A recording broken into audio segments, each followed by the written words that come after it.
வணக்கம். நான் சாந்தி வெற்றிவேல். துரோகம் உங்களை அழிக்காது செதுக்கும். என்னங்க நீங்கள் துரோகம் அழிக்காது செதுக்கும்னு சொல்கிறீங்க? அதுக்கப்புறம் நம்ம நொந்து நூடுல்ஸ் ஆகிடுவோமே. கவலையே படாதீங்க. அது எப்படி செதுக்கோன்றத புராணம் நம்மளுக்கு ரகசியமாக சொல்லி கொடுத்துருக்குங்க. அதை தான் உங்களுக்கு சொல்ல போகிறேன். இந்த துரோகம் எங்கேருந்து முதல்ல வருதுன்னு உங்களுக்கு தெரியுமா?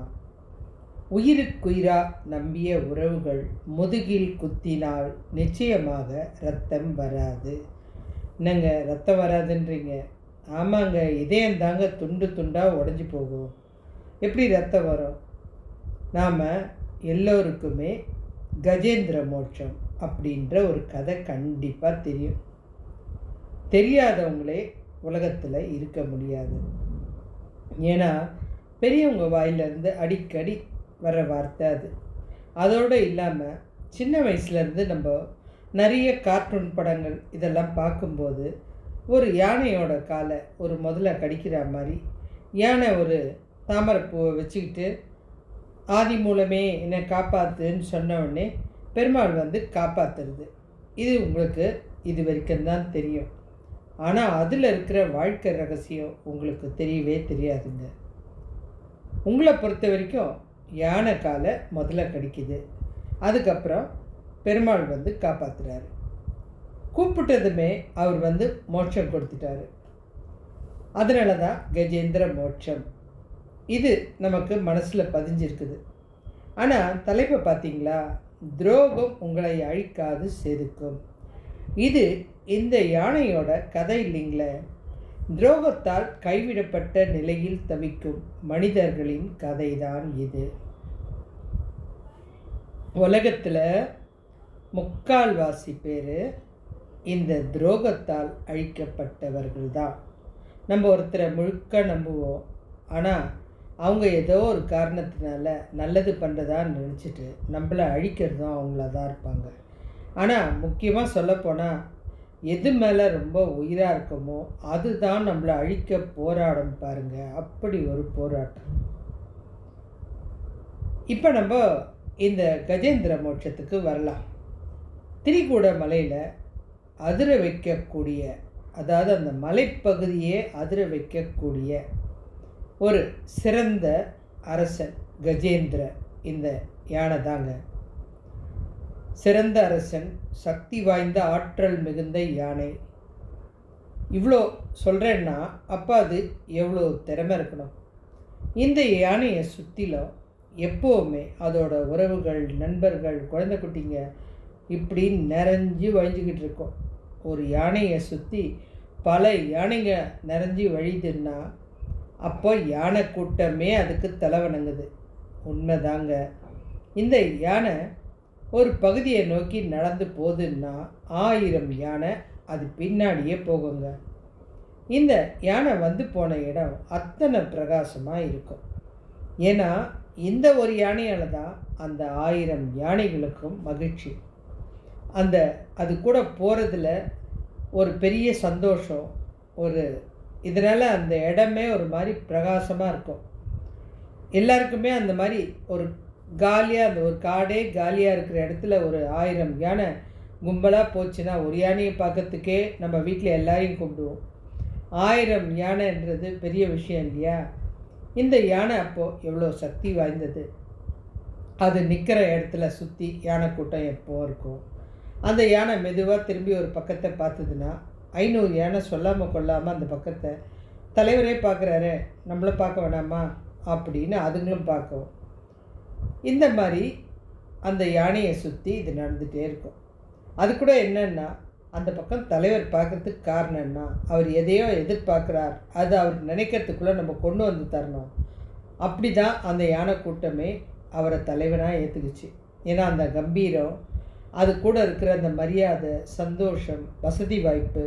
ஏன்னா அது போய் சும்மா ஆத்தங்கரையில் நின்னாலே ஆற்றுல இருக்கிற எல்லா விலங்கும் எந்திரிச்சு ஓடிடும். இது எப்படியோ வந்துச்சுன்னா கூட எப்படியும் 1000 ஃப்ரெண்ட்ஸும் வந்துடுவாங்க அப்படின்ட்டு. இப்போ இந்த மாதிரி வசதி வாய்ப்பு தனியாக ஒரு யானை கூட கிடைக்கிறது கஷ்டம். இது ஒரு தடவை ஒரு ஆற்றுக்கு நீராட போகுது. குளத்தை நோக்கி போகும்போது அதுக்கு ஏதாவது உதவி செய்ய நாங்கள் தேவைப்பட மாட்டோமா அப்படின்னு கூட ஒரு கொஞ்சம் யானைங்க பின்னாடியே போகுது. குளத்துக்கிட்ட போனதுமே யானை கூட்டம் மகிழ்ச்சியாகிடுச்சு. ஏன்னா இனி அவங்க ராஜ்யம் தானே. இந்த கஜேந்திரன் அப்படி துதிக்கையை தூக்கின உடனே மற்ற யானைங்கள்லாம் கையை தூக்க ஆரம்பிச்சிருச்சு. அதாவது கையின்றது துதிக்க, அதாவது தும்பிக்கை. இந்த ஆனந்தத்தில் அத்தனை யானைகளும் சந்தோஷமாக மெய் மருந்த தருணம். எல்லாம் நல்லா குளிக்க ஆரம்பிச்சிட்டாங்க. சந்தோஷமாக ஒருத்தருக்கு ஒருத்தர் பேச்சு. பரவாயில்லப்பா, நம்ம தலைவர் கூட வந்தால் ரொம்ப சந்தோஷமாக இருக்குது. இந்த மாதிரிலாம் யாருக்கு கிடைக்கும்? நம்ம தலைவர் மாதிரி ஒரு வீராதி வீரன், சூராதி சூரனை யாரால் பார்க்க முடியும்? இப்படி புகழ்ந்துட்டே இருக்காங்க. இந்த யானையும் கஜேந்திரனும் அதில் இறங்கி, அதாவது அந்த தண்ணியில் இறங்கி குளிக்க ஆரம்பித்தாச்சு. எப்போவுமே எதிர்பாராத ஒரு அதிர்ச்சி திடீர்னு தான் நடக்கும். அதுவும் மகிழ்வான தருணத்தில் தான் நடக்கும். அதுக்கு தான் சொல்லுவாங்க, அதிகமாக சந்தோஷமும் படாதுங்க, துக்கமும் படாதுங்க, எதுவுமே நிரந்தரம் கிடையாதுங்க. திடீர்னு அந்த யானைக்கு ஒரு சரிவு அப்படின்னு கூட சொல்லலாம். என்னன்னா, திடீர்னு அது பயங்கரமாக கத்த ஆரம்பிச்சுது. எல்லா யானையும் வந்து, என்ன ஆச்சுப்பா, எது கத்துற? ஏன்னா அது கால் அடியில் ஏதோ இருக்குது. காலை தூக்கி பார்த்தா ஒரு முதல்ல வந்து அந்த காலை பிடிச்சிட்ருக்குது, விடவே இல்லை. அப்போ வலிக்க தானே செய்யும். அதுக்கு தாங்க முடியல, பயங்கரமாக பிழுகுது. சுற்றில இருந்த யானைங்கள்லாம் எப்படியாவது நம்ம கிங்கை காப்பாற்றிடணும் அப்படின்னு நினச்சி யானையோட வாலை பிடிச்சி ஒன்றும் காலை பிடிச்சி ஒன்றும் ஒரு ஆங்கிளில் அந்த யானையை காப்பாற்ற ட்ரை பண்ணுறாங்க. ஆனால் கொஞ்சம் யானைங்க வந்து அப்படியே கொஞ்சம் பின்வாங்க ஆரம்பிச்சுது. இல்லைப்பா, கொஞ்சம் கஷ்டம் காப்பாற்றுறது, ஏன்னா முதல்ல பிடிச்சிருக்கு.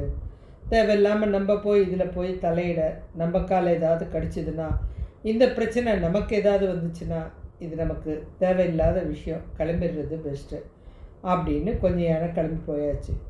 அடுத்து சில உயிர் நண்பர்கள்னு இருப்பாங்க, இல்லைன்னா உறவுகள்னு இருப்பாங்க. இவங்கெல்லாம் வந்து இருக்கும்போது எவ்வளோ சந்தோஷமாக இருந்தது, இன்றைக்கி அதுக்கு ஒரு ஆபத்தின் போது எப்படி விட்டு போகிறது, பாவம் இல்லையா அப்படின்னு எல்லாமே அந்த யானையை மீட்கிறதுக்கு போராடினாங்க. அப்போவும் இவங்கெல்லாம் யோசித்து பார்த்தாங்க, நம்மளும் போராடிட்டுருக்கோம், ஆனால் ஒன்றும் சரிப்பட்டு வரல. ஆனால் இதே வேலையை நம்ம தொடர்ச்சியாக செய்யவும் முடியாத, நமக்கெல்லாம் குடும்பம் குட்டி குழந்தெல்லாம் இருக்க, அதனால் இதுக்கப்புறம் அவங்க வீட்டை சேர்ந்தவங்க தான் பார்த்துக்கணும், நம்மளுக்கு என்ன இருக்குது அப்படின்னு அவங்க கிளம்பி போயாச்சு. இந்த யானை திரும்பவும் பயங்கரமாக கத்துது. அதால் தாங்கவே முடியலங்க அந்த வலியை. கத்துனவுடனே கூட இருந்த கொஞ்சம் உறவுகள் மாத்திரம், கவலைப்படாத, நாங்கள் கண்டிப்பாக உயிரோடு இருக்கிற வரைக்கும் உனக்காக போராடுவோம் அப்படின்ட்டு அவங்க கூட நின்னாங்க. எப்படியாவது காப்பாற்ற முடியாதா அப்படின்னு போராடினாங்க. இந்த போராட்டம் எத்தனை நாள் நடந்ததுன்னு நினைக்கிறீங்க? கிட்டத்தட்ட 1000 நாள், அதாவது 1000 ஆண்டு. 1000 ஆண்டு இந்த போராட்டம் நடந்தது. இந்த 500வது ஆண்டு இந்த உறவுகள் கொஞ்சம் பேர் இருந்தாங்க இல்லையா, இவங்க என்ன சொன்னாங்க, நாங்களும் போராடி பார்த்துட்டோம், இதுக்கப்புறம் உன் கூட இதே தான் வாழ்க்கைன்னு ஆயிடுச்சுன்னா நாங்கள் வாழ முடியாமல் போயிடும். ஏன்னா இந்த யானையை காப்பாற்றியே மீதி காலமும் போயிடுச்சுன்னா வந்ததுக்கு எங்களுக்கு ஒரு வாழ்க்கையும் வாழலையே, அதனால் இதுக்கப்புறம் ஊம்பாடு, ஏதோ நாங்கள் நீ வழியில் துடிச்ச அழுதோம், கூட உட்காந்துருந்தோம், அவ்வளோதான் முடியும், இதுக்கப்புறம் ஊம்பாடு அப்படின்னு அவங்க விட்டுட்டு விலகின உடனே அந்த 500வது ஆண்டு முடிஞ்சு அடுத்த 500 ஆண்டும் இந்த யானை பயங்கரமாக கத்துச்சு. கோபத்தில் என்ன பண்ணுறோன்னு தெரியல. தனிமை கொடுமைன்றது அதுதான். வலியில், வேதனையில், தனிமையில் அந்த யானை கதறி அழுதுதுங்க. இது வரைக்கும் அது பயங்கரமாக சிரிச்சிருக்கலாம், அந்த காட்டையே அதிர வச்சிருக்கலாம், ஒவ்வொரு விலங்கும் பார்த்து நடுங்கி ஓடி இருக்கலாம், எவ்வளோ சாதனைகளை சாதிச்சிருக்கலாம். அந்த காடே நடுங்கின ஒரு சிறந்த யானை இன்றைக்கி யாரும் இல்லாமல் தனியாக தவிச்சு வழியில் துடித்து அழகுது இருக்குது பார்த்தீங்களா. அதை விட கொடுமை உலகத்தில் யாருமே கிடையாது. இப்போ என்னன்னா, இங்கேருந்து போன மற்ற யானைங்கள்லாம் இதுக்கப்புறம் இந்த ஆற்று பக்கம் வர்றதை ஸ்டாப் பண்ணியாச்சு. தேவையில்லாமல் அந்த பக்கம் போய் அந்த யானையை பார்க்க வேண்டி வந்துச்சுன்னா காப்பாற்றணுன்ற ஒரு எண்ணம் வரும். அதுக்கு அந்த பக்கம் போகாமல் இருக்கிறது நல்லது அப்படின்னு எல்லாருமே மனசுக்கு ஒரு தாப்பாலை போட்டுட்டு இந்த பக்கம் வரல. இப்போ இந்த யானைக்கு என்ன செய்கிறதுனே தெரில. அந்த தனிமை போராட்டம் இருக்குது பாருங்க, அப்பா மிக பெரிய சக்திங்க. அந்த சக்தி உலகத்தில் எவனாலையும் கொடுக்க முடியாது. கடைசியில் அதுக்கு தெரிஞ்ச ஒரே விஷயம் என்ன, தனிமையில் நீங்கள் கதறும்போது துடிக்கும்போது கண்டிப்பாக ஏதாவது ஒரு நாள் நீங்கள் அப்படி இருக்க வேண்டியிருக்கும். ஏன்னா மனுஷன் பிறந்தா எப்படி உணவில் சுவையும் இருக்குதோ அது மாதிரி நவ ரசமும் நம்ம உடம்புல இருக்குது. ஒரு வாட்டி அளவுக்கு அதிகமாக சிரிச்சிருப்போம், சில வாட்டி அளவுக்கு அதிகமாக மகிழ்ந்திருப்போம், சில நேரம் அளவுக்கு மீறியே அழுதிருப்போம்.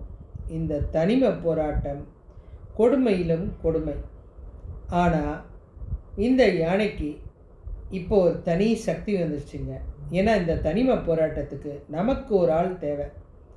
அந்த ஒரு விஷயம் அதுக்கு புரியறதுக்கு தான் இந்த 500 வருஷம் தேவைப்பட்டது. இப்போ அதுக்கு புரிஞ்சிருச்சு. இனி கண்டிப்பாக எவனையும் நம்பி பிரயோஜனம் கிடையாது. இனி நமக்கு உதவ ஒரு ஜீவனும் இந்த உலகத்தில் கிடையாது. இது கண்டிப்பாக அனுபவித்த ஒருத்தரால் தான் சொல்ல முடியும். யாரும் கிடையாது. அந்த இறைவன் தான். அந்த இறைவன் நினைச்சாதான் கீழே இருக்கிற இலையும் கோபுரத்துக்கு போகும். கோபுரத்தில் இருக்க ஒரு சின்ன விஷயமும் கலசம் கூட பூமியை நோக்கி வரக்கூடிய சக்தி இறைவன் கையில் மாத்திரம்தான் இருக்குது. இதை நல்லா புரிஞ்சுக்கிட்டு அதுக்கப்புறம் அந்த தன்னுடைய மொற்ற ஆற்றலையும் போட்டு அந்த காலை தூக்கி அடுத்த அடி எடுத்து வைக்கிது. அந்த காலை இத்தனைக்கும் அந்த முதல்ல விடவே இல்லை. விடாமல் அப்படியே அந்த காலை நகர்த்தி வச்சு அங்கேருந்து அந்த தாமரையை எடுத்து, ஆதி மூலமே என்னை காப்பாற்று, நீ தான்ப்பா காப்பாற்றணும், இந்த உலகத்தில் வேறு யாரும் கிடையாது, எனக்கு எந்த சக்தியும் கிடையாது அப்படின்னு கதறி அழுதுது. அவ்வளோதான். இறைவனோட காலை எப்போ பிடிக்கிறோமோ நிச்சயமாகவே பயங்கர சக்தி வந்துடுங்க. அந்த ஆற்றல் எதுக்கும் சான்ஸே கிடையாதுங்க. பற்றிக்கிச்சு. இந்த கால் வலியோட இந்த தாமரையை எடுத்துகிட்டு ஆதி மூலமே சரணாகதி அடையிறது பாருங்க.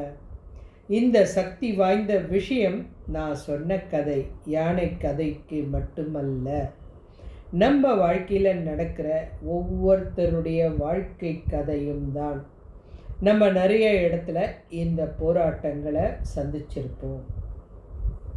அந்த மாதிரி நேரத்தில் நிச்சயமாக நம்மளை சுற்றி எல்லா உறவும் நிறைஞ்சி நீங்கள் வேண்டான்னு சொன்னால் கூட, அதாவது நம்ம நிறைய வாழ்க்கையில் பிரச்சனை அனுபவிச்சிருப்போம். சந்தோஷமான பகுதியாக இருந்திருக்கும், துக்கமான பகுதியாக இருந்திருக்கும். சில நேரம் நம்ம வாழ்க்கையில் நீங்களாம் வேண்டாம் அப்படின்னு சொன்னால் கூட மேல் விழுந்து நம்ம கூட நண்பர்களும் உறவுகளும் கூடியிருக்கோம். ஆனால் எதுவுமே நமக்கு ஒரு பிரச்சனை, அதாவது இந்த யானைக்கு ஏற்பட்ட மாதிரி முதல்ல கடித்தா மாதிரி நமக்கு ஒரு சரிவு, சின்ன சரிவு ஏற்பட்டுச்சுன்னா அத்தனை பேரும் இருக்கிற இடம் தெரியாமல் போயிடும். ஒரு காலத்தில் அந்த வசதியான வாழ்க்கையில் இருக்கும்போது ஒரு சின்ன தும்பல் கூட 10 பேர் கை உங்களை நோக்கி கர்ச்சீப்போடு நிற்கும். ஒரு மாத்திரை கொடுக்கணுன்னா கூட 100 பேர் உங்கள் கூட முடிஞ்சால் வாயிலே கூட போட்டு விட்டுருவாங்க. நீங்கள் ஏதோ ஒரு வருத்தத்தோடு அப்படியே ஆகாயத்தை பார்த்தீங்கன்னா உங்களை பார்த்து 500 பேராது ஏம்மா என்ன ஆச்சு, என்ன விஷயம், ஏன் அப்படி இருக்க அப்படின்னு 1000 குரல் உங்களுக்கு கேட்கும். ஆனால் ஒரு ஆபத்தான தருணத்தில், அதாவது நிலை தருமாறி முதல்ல கடிச்சா மாதிரி ஒரு விஷயத்தில் மாற்ற நேரம் இருக்குது. நிறைய உறவுகள் நமக்கு அந்த நேரம் இருக்கிற இடம் தெரியாமல் இவ்வளோ உறவு இருந்தது, இன்றைக்கி நம்மளை சுற்றி யாருமே இல்லையே அப்படின்ற ஒரு நிறைய விஷயம் நமக்கு அப்போ தான் தெரியுங்க. இதனால் அவங்க எதுக்காக நம்மளை விட்டு போகிறாங்கன்னா, இதனால் நமக்கு ஏதாவது பிரச்சனை வந்தால் நம்ம இதில் மாட்ட வேண்டி இருக்கும். சில தைரியசாலிங்க அதையும் ஃபேஸ் பண்ணலாம், ஒன்றும் பிரச்சனை இல்லை. நல்லா இருக்கும்போது கூட இருந்தோம், பாவம் இன்றைக்கி தனியாக இருக்கும்போது நம்ம துணையாக நிற்கணும் அப்படின்னு நினைக்கிறவங்க கூட கொஞ்ச நாள் தாங்க இருப்பாங்க. அதுக்கப்புறம் அவங்களும் வேலைக்கு போயிடுவாங்க. இப்போது இது அவங்க விலகுறாங்கன்றதை விட நம்ம இதிலேருந்து ஒன்று புரிஞ்சுக்கணும். நம்ம இந்த தனிமையை ரசிக்க ஆரம்பிக்கணும். இந்த உலகத்தில் நம்ம கூட எல்லாருமே கடைசி வரைக்கும், குழந்தை குட்டி பேரன் பேத்தி தாத்தா பாட்டி யாருமே கடைசி வரைக்கும் வர முடியாது. ஒவ்வொரு மனிதனும் தனியாக போராட வேண்டிய கட்டம் கண்டிப்பாக ஒரு நேரம் இருக்கும். அந்த நேரத்தில் தனிமை அப்படின்றது மிகப்பெரிய கொடுமை கிடையவே கிடையாதுங்க. துரோகத்தால் நீங்கள் தனிமைப்பட்டு இருந்தால் இதை விட ஒரு நல்ல ஆஃபர் உங்களுக்கு கிடைக்கவே கிடைக்காது. நிச்சயமாகவே இதை ஒரு அனுபவத்தால் தான் சொல்ல முடியும். உங்களுக்கு அது ஒரு மிகப்பெரிய வலிமையான மன தைரியத்தை கொடுக்கும். ஒருத்தர் உயிருக்கு போராடும்போது அவரை தவிக்க விட்டுட்டு செல்கிற உறவுகளாகட்டும், உடன் பிறந்தவர்களாகட்டும், நண்பர்களாக இருக்கட்டும், யாராக வேணாலும் இருக்கட்டும், ஒவ்வொரு காலகட்டத்தில் விலகிதான் ஆக வேண்டும். இந்த யானை மகிழ்ச்சியாக இருக்கும்போது அத்தனை சந்தோஷையும் எல்லா யானைக்கும் கொடுத்தது. துன்பத்தை அனுபவிக்கும்போது யாருக்கும் தைரியம் இல்லை. அப்படிப்பட்ட நேரத்தில் அந்த யானை எடுத்த முடிவு என்ன? நீங்கள் யோசிச்சு பாருங்கள். அந்த யானைக்கு நல்லா புரிஞ்சிருச்சு, யாருக்கும் யாருமே இக்கட்டான நேரத்தில் உதவ வரமாட்டார்கள். இது உண்மை. இது உலகத்தில் நடக்கிற ஒரு உண்மையான விஷயம். நாம் நம்பிய உறவுகள் நம்மை விட்டு விலகுவது இயல்பு. இதை உணர்ந்துட்டோம்னா முதல் வலிமை, அதாவது இதை உணர்ந்தாதான் முதல் வலிமை. அவங்க ஏன் எனக்கு உதவலை அப்படின்ற எதிர்பார்ப்பை தூக்கி போட்டுருங்க. பாதி வலி அந்த காலிலேருந்து குறைஞ்சிடும். இந்த யானைக்கு இப்போ அந்த வலியே கிடையாது. நான் சொன்னேன்னு, துரோகம் அந்த வலி உங்களுக்கு தெரியாது. அந்த துரோகத்தில் அது உணர்ந்துருச்சு. இதுக்கப்புறம் இதை நம்ம தான் ஃபேஸ் பண்ணி ஆகணும். அப்போ அந்த வலி பெருசாக தெரியாது. 1000 ஆண்டு தன்னுடைய சொந்த பலத்தால் மட்டுமே வலியோடு போராடிச்சு இந்த முதலைக்கிட்ட. ஆனால் தன் பலம் மட்டும் போதாது அப்படின்னு உணர்ந்த போது தான் இறைவன் ஒருத்தன் இருக்கான்றது அந்த உயர்ந்த சக்தியை நம்பி துரோகத்தின் வலியை போராட முடிஞ்சுது. அதனால தான் வெற்றி பெறையவும் அதால் முடிஞ்சுது. அதாவது இந்த 1000 வருஷம் அதுக்கு இந்த போராட்டம் ஒன்றொன்னா புரிய வைக்குது. நம்ம வாழ்க்கையில் எதுவும் நிரந்தரம் கிடையாது. இவங்கெல்லாம் நம்ம கூட கடைசி வரைக்கும் வரமாட்டாங்க. இவங்க இவங்கள நம்பி இனி காத்திருக்க தேவையில்லை. நம்ம அடுத்த அடி எடுத்து வைக்கணும். இது ஒன்று ஒன்றா ஞானம் மாதிரி நமக்கு வந்துக்கிட்டே இருக்குங்க. இதனால தான் அது கடைசியாக யாரும் இல்லைன்னா தான் நம்ம அந்த இறைவனை கூப்பிட்றோம். ஆனால் நம்மளை சுற்றி ஒரு கும்பல் இருந்தால் கடவுள் இருக்கிற திசையை கூட பார்க்க மறந்து போயிடுவாங்க. இது நிறைய பேர் பண்ணுற ஒரு தப்பு. வசதி வாய்ப்பு இருக்கும்போது இதே சந்தோஷத்தை கடவுளுக்கு கொடுக்கறதுக்கு நம்ம தவறிடுறோம். ஆனால் சிலர் கடவுளுக்கு நன்றி சொன்னால் கூட சில நேரம் இந்த பிரச்சனை நடக்க தான் செய்யுது. அதுக்கு காரணம் அவங்க மனசில் இருக்க எதிர்பார்ப்பு தான். கடவுள் ஒரு பக்கம் இருந்தாலும் நம்புகிறாங்க, சுற்றி இருக்கவங்களெல்லாம் நம்புகிறாங்க. இவங்கெல்லாம் என்னை பார்த்துப்பாங்க, இவங்கெல்லாம் எனக்கு தேவையான நேரத்தில் உதவுவாங்க, நான் இப்படின்னு கை நீட்டினா உயிரை கையில் எடுத்து கொடுத்துட்டு போயிடுவாங்க. கிடையவே கிடையாதுங்க. இந்த தனிமைன்றது நீங்கள் நினைக்கிற மாதிரி பெரிய கஷ்டம்லாம் இல்லைங்க. மிக பெரிய சாதனையை சாதிக்க வேண்டிய அந்த சக்தியை உணர்த்துறது தான் இந்த தனிமை கண்டிப்பாக தேவைப்படுது. இப்போ நீங்கள் ஒரு ஃபோட்டோ எடுத்தால் கூட அதை நல்ல பிரைட்டான ஒரு வெளிச்சத்துக்கு கொண்டு வர இருட்டறையில் தான் உங்களுக்கு வேலையே இருக்குது. இந்த தனிமை என்னென்ன சக்தியை கொடுக்குதுன்னு பாருங்கள். முதல்ல தனிமைன்றது அனாதையாக நினைக்க தோணும். அதுக்கப்புறம் இந்த உலகத்தில் கோடிக்கணக்கான பேர் இருக்காங்க, எனக்குன்னு ஒரு ஜீவன் இல்லையே அப்படின்னு நினைக்க தோணும். அதுக்கப்புறம் விஷயம் இல்லாமல் இந்த கடவுள் நம்மளை படைச்சிருக்க மாட்டார், ஏன்னா நம்மளாவது முட்டாள்தனமான சில செயல்களை செய்வோம். ஆனால் கடவுள் என்றைக்குமே அறிவாளி. அப்போது ஒரு சின்ன எறும்பை படைச்சா கூட அதுக்கும் ஒரு வேலை கொடுத்து தான் படைச்சிருக்காரு. ஒரு சின்ன ஒரு இங்கே காட்டில் போய் பார்த்தீங்கன்னா ஒரு விஷச்செடி இருந்தால் அது பக்கத்தில் இன்னொரு மூலிகை செடி கண்டிப்பாக இருக்கும்.